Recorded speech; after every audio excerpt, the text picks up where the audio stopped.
আসসালামু আলাইকুম। আমি রায় মোহাম্মদ, সভাপতি প্রতিষ্ঠাতা বিশ্ব মানবাধিকার রক্ষা সংঘ। এখন আপনাদের সামনে ভাষণ দিব মহান আল্লাহর বাণী, পবিত্র কোরআন এবং হযরত মুহাম্মদ সাল্লাল্লাহু আলাইহি ওয়াসাল্লামের বাণী। হাদিস গ্রন্থ মুসনাদে আহমদের 226 নম্বর হাদিস। মালিক সুবাই থেকে বর্ণনা করে বলেন, তিনি আবু সালি থেকে, আর তিনি আবু হুরায়রা রাদিয়াল্লাহু তাআলা থেকে বর্ণনা করেন, রাসূল হযরত মুহাম্মদ সাল্লাল্লাহু আলাইহি ওয়াসাল্লাম বলেছেন, মানুষ যদি জানতো আজান ও নামাজের প্রথম কাতারে কী আছে, অর্থাৎ কী পরিমাণ সওয়াব ও মর্যাদা আছে, তাহলে লটারির মাধ্যমে সেগুলো অর্জনের চেষ্টা করত। আর যদি তারা জানতো নামাজে আগে আসার ফলে মধ্যে কী ফজিলত আছে, তাহলে তারা সে জন্য প্রতিযোগিতা করত।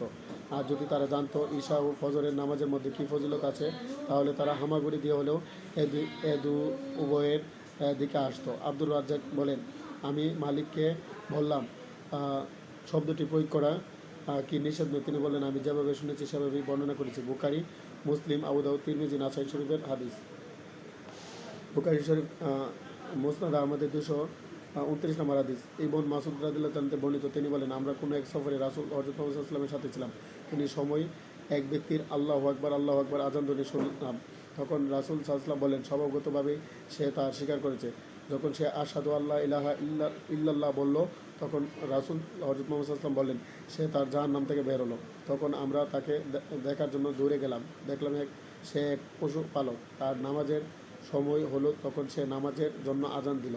হাইসুমি বলেন, হাদিসটি আহমদ, তাবারানী, আবু ইয়ালা বর্ণনা করেছেন। আহমদের বর্ণনাকারী গণ সহি। 228 নম্বর হাদিস। উকবা ইবন আমির রাদিয়াল্লাহু তাআলা থেকে বর্ণিত, তিনি বলেন, আমি রাসূল হযরত মুহাম্মদ সাল্লাল্লাহু আলাইহি ওয়াসাল্লামকে বলতে শুনেছি, তিনি বলেন, তোমাদের রব পাহাড়ের চূড়ায় এক বকরি চালককে দেখে আশ্চর্যান্বিত, যে নামাজের জন্য আজান দিয়ে নামাজ পড়ে। তখন আল্লাহ ফেরেশতাদেরকে বললেন, তোমরা আমার এই গোলামকে দেখো, সে আজান দিয়ে নামাজ পড়ে এবং আমাকে কিছু বই করে, আমি তাকে ক্ষমা করে দিয়েছি এবং জান্নাতে প্রবেশ করালাম। দ্বিতীয় বর্ণনায় সহিহ সনদ, আর দ্বিতীয় বর্ণনায় রয়েছে, তিনি বলেন, আমি রাসূলুল্লাহ সাল্লাল্লাহু আলাইহি ওয়াসাল্লামকে বলতে শুনেছি, তোমাদের রব আশ্চর্যান্বিত। সনদে রয়েছে, তিনি বলেন, আমি রাসূল সাল্লাল্লাহু আলাইহি ওয়াসাল্লামকে বলতে শুনেছি, তোমাদের রব আশ্চর্যান্বিত। অতঃপর তিনি উপরোক্ত অর্থে হাদিসটি বর্ণনা করেন। তাতে আরও বলেন, তাকে ক্ষমা করে দিলাম, অতঃপর জান্নাতে প্রবেশ করালাম। আবু দাউদ, নাসাই। হাদিসের সনদ নির্ভরযোগ্য। 227 নম্বর হাদিস। আবু সাঈদ খুদরী রাদিয়াল্লাহু তাআলা থেকে বর্ণিত, রাসূল হযরত মুহাম্মদ সাল্লাল্লাহু আলাইহি ওয়াসাল্লাম বলেছেন, মানুষ যদি জানতো আজানের মধ্যে কত সওয়াব, তাহলে তারা তার জন্য তলোয়ার নিয়ে মারামারি করত। এই হাদিসটি অন্যত্র পাওয়া যায়নি। হাদিসের সনদ দুর্বল।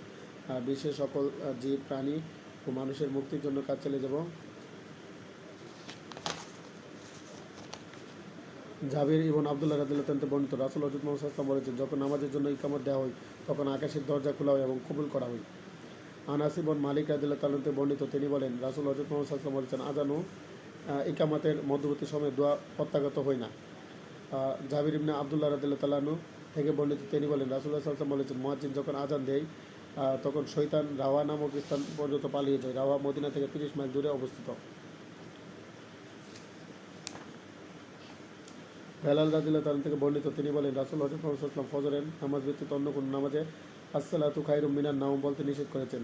আবু আহমদ একজন রাবী, তার বর্ণনায় বলেন, রাসূল সাল্লাল্লাহু আলাইহি ওয়াসাল্লাম আমাকে বলেছেন, যখন আজান দিবে তখন তাসবিহ আসসালাতু খায়রুম মিনান নাওম বলবে না। দ্বিতীয় এক বর্ণনায় আছে, বেলাল রাদিয়াল্লাহু তাআলা থেকে বর্ণিত, তিনি বলেন, রাসূল সাল্লাল্লাহু আলাইহি ওয়াসাল্লাম আমাকে ফজরের নামাজের আজানে আসসালাতু মিনান নাওম বলতে আদেশ দিয়েছেন, আসসালাতু খায়রুম মিনান নাওম বলতে আদেশ দিয়েছেন এবং ঈশার আজানে বলতে নিষেধ করেছেন।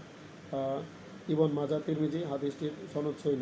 বিশ্বের সকল জীব, প্রাণী ও মানুষের মুক্তির জন্য কাজ চালিয়ে যাবে ইনশাল্লাহ। বিশ্ব শান্তি, মানব কল্যাণ, মানবাধিকার প্রতিষ্ঠা করাই আমার জীবনের লক্ষ্য। বিশ্বের সকল জীব, প্রাণী, মানুষের মুক্তির জন্য কাজ চালিয়ে যাবে ইনশাল্লাহ।